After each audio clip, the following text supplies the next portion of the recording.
میرا نام نبیلہ ہے، 27 سال کی ہوں، قد کاٹ اور شکل و صورت سے اچھی بھلی ہوں۔ لکھنا میرا شوق نہیں ہے، پر دوسروں کی کہانیاں پڑھ پڑھ کے خیال آیا کہ کیوں نہ اپنی بھی کہانی آپ لوگوں سے شیئر کروں۔ ہمارے معاشرے میں ایسا کرنا کوئی اچھی نظر سے تو نہیں دیکھا جاتا، لیکن پھر بھی میرے خیال میں اگر میں اپنا تجربہ اور مشاہدہ آپ لوگوں سے شیئر کر لوں گی تو اس میں کوئی حرج بھی نہیں۔ ویسے بھی ہر انسان ایسی ہی کسی نہ کسی کہانی کا کردار ضرور ہوتا ہے، لیکن سب ہی معاشرے کی پابندیوں اور قیود کی وجہ سے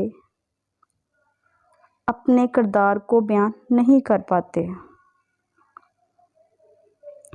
یہی وجہ ہے کہ میں بھی اپنی کہانی کے کرداروں اور مقامات کو چھپاتے ہوئے اپنی کہانی بیان کروں گی، جو کہ 100% سچی اور حقیقی کہانی ہے۔ لمبی تمہید سے بہتر ہے کہ کہانی بیان کروں۔ تو ہوا کچھ یوں کہ اس وقت تقریباً 16 سال کی تھی جب ہمارے میٹرک کے امتحان ہونے والے تھے۔ میں کوئی بہت کمزور اسٹوڈنٹ تو نہ تھی، پر کوئی بہت ذہین اسٹوڈنٹ بھی نہ تھی، جس وجہ سے امتحانات کی تیاری کے لیے مجھے کسی نہ کسی سے رہنمائی کی ضرورت تھی۔ میری خالہ کا بیٹا شہزاد ہی BA کر چکا تھا اور وہ ہمارے گھر سے زیادہ دور بھی نہیں رہتا تھا۔ میں نے امی جان سے کہا کہ وہ شہزاد بھائی سے بات کریں کہ وہ فارغ وقت میں مجھے پڑھا دیا کریں۔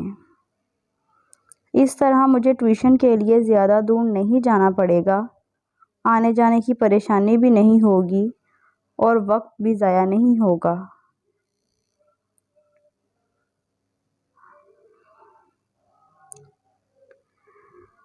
امی اسی دن شہزاد بھائی سے بات کر آئیں اور انہوں نے مجھے بتایا کہ انہوں نے شہزاد سے بات کر لی ہے اور وہ ہر شام 7 بجے سے 9 بجے تک آیا کرے گا مجھے پڑھانے۔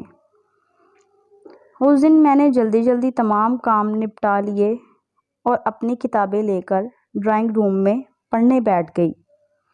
تقریباً 7:30 بجے ہوں گے جب شہزاد بھائی ہمارے گھر آئے۔ شہزاد بھائی کی عمر اس وقت 25 سال کے قریب تھی اور کافی وجیہ اور ہینڈسم شخصیت کے مالک تھے۔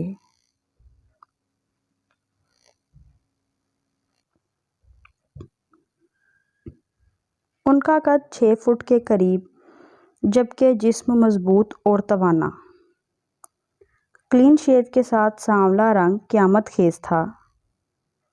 رسمی سلام و دعا کے بعد مجھ سے مخاطب ہوتے ہوئے بولے، اچھا تو میری شاگرد پڑھائی کے لیے تیار ہے؟ میں نے بھی سر ہلاتے ہوئے کہا، جی بھائی جان۔ Very good. یہ بتاؤ کس سبجیکٹ میں خود کو زیادہ کمزور سمجھتی ہو؟ شہزاد بھائی نے میری کتاب اٹھا کر اس کے ورق الٹتے ہوئے کتاب پر ہی نظریں جمائیں۔ مجھ سے دوسرا سوال پوچھا تو میں نے انہیں بتایا کہ میتھ اور انگلش میں کمزور ہوں۔ میں تھوڑا سمٹ کر بیٹھی ہوئی تھی اور بات کرتے ہوئے بھی تھوڑی جھجک رہی تھی۔ شہزاد بھائی نے کتاب میز پر رکھتے ہوئے میری جانب دیکھا اور بولے، اگر اسی طرح تم گھبرائی اور جھجکتی رہو گی تو میرا خیال نہیں ہے کہ میں تم کو جو کچھ پڑھاؤں گا وہ تم کو ذہن نشین بھی کرا سکوں گا۔ لہٰذا ڈرنے جھجکنے کی ضرورت نہیں، ہم بڑے دوستانہ ماحول میں اسٹڈی کریں گے اور جو کچھ بھی پڑھیں گے اسے یاد بھی رکھیں گے۔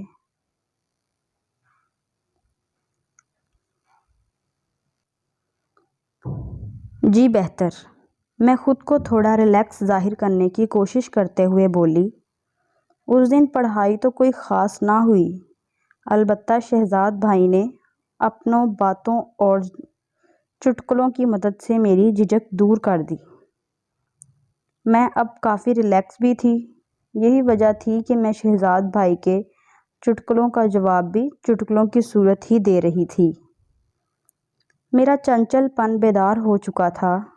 شہزاد بھائی نے تھوڑی سی میتھ کی مشق کرائی اور انگلش کل سے شروع کرنے کا کہہ کر گھر کے لیے اٹھے۔ امی نے انہیں روک لیا کہ چائے تو پیتے جائیں۔ شہزاد بھائی بھی چائے کے لیے بیٹھ گئے۔ چائے اور تھوڑی گپ شپ کے بعد شہزاد بھائی کل شام 7 بجے آنے کا کہہ کر گھر چلے گئے۔ تقریباً 2 ہفتوں تک معاملات ایسے ہی چلتے رہے۔ وہ وقت کے خاصے پابند تھے، وقت پر آتے اور اپنا کام وقت پر ختم کر کے چلے جاتے۔ ان کی شخصیت جاذب نظر تو تھی ہی، ان کے پڑھانے اور سمجھانے کا انداز بھی خوب تھا۔ یہی وجہ تھی کہ میں شہزاد بھائی کی گرویدہ ہو چکی تھی اور ان سے کافی بے تکلفی بھی ہو چکی تھی۔ ویڈیو کا دوسرا پارٹ دیکھنے کے لیے چینل کو سبسکرائب کریں۔